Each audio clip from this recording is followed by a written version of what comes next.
A Senior Moment is brought to you by Care Plus, a private in-home care program from Rutland area visiting nurses, keeping you safe and independent at home. Our area is made up of some incredible souls. Last week, Access spent time with a senior volunteer who's donating her free time to help hospice patients and give their caretakers a break. Margaret and Gil Nadeau called Lake Bomazene home. Settled on the waterfront, the view from their living room is nothing but breathtaking. It was from inside this home Margaret and Gil took care of her mother for the last 10 years of her life. After she passed, after a year of the grieving process, I decided it was time to give back and to do something and follow in her footsteps. So I called the office. I didn't know anybody else that was taking the class, and I called the office and signed up, and here I am. Nearly 9 years later, Margaret spends her free time as a hospice volunteer. She decided to sign up as a way to pay tribute to her mother. My mom was my biggest example because she was a nurse, but she didn't work after she had her family. But she was always going to visit people in the hospitals or nursing homes, and she would go sit with people if they were in the dying process because she didn't want them to be alone. And all of her sisters used to go and help older people. And so I kind of grew up with that example. Interestingly enough, Margaret's first hospice patient shared the same name as her father.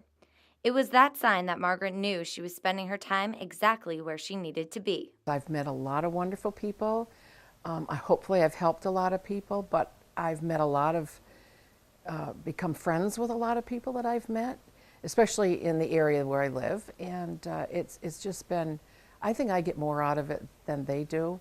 Since she was a little girl, Margaret always refers back to an anonymous poem titled Others that helps her keep things in perspective. But this is a little poem, and you can see it's tattered and torn, and my little girl handwriting on the back of it from high school. And the name of the poem is Others. I won't read the whole thing. I'm going to read maybe the first and last, if it's okay.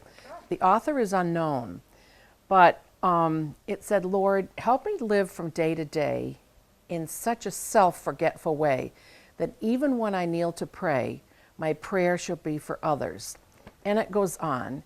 And the last line is, others, Lord, yes, others. Let this my motto be. Help me to live for others, that I may live for thee. And I have said this my whole life, as you can tell.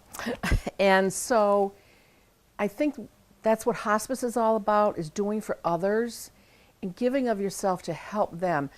I'm not so much doing it for the patient, but for the families, because they need respite. They need to go out and do their grocery shopping. They need to do their errands, go to the doctors.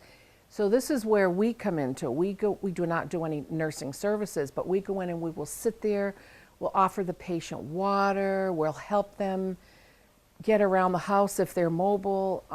We'll maybe give them lunch or whatever, but it's so that the caregiver can get out of the house, have a little break, do what they need to do, and just knowing that there's a presence in the house for their loved one. And that's the best part.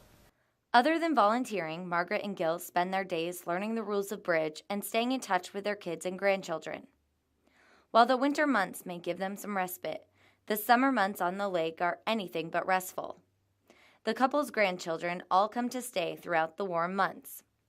If you'd like to learn more about hospice or how you can become a volunteer, it does require taking a class. Give the Rutland Area Visiting Nurses Association and Hospice a call at 775-0568.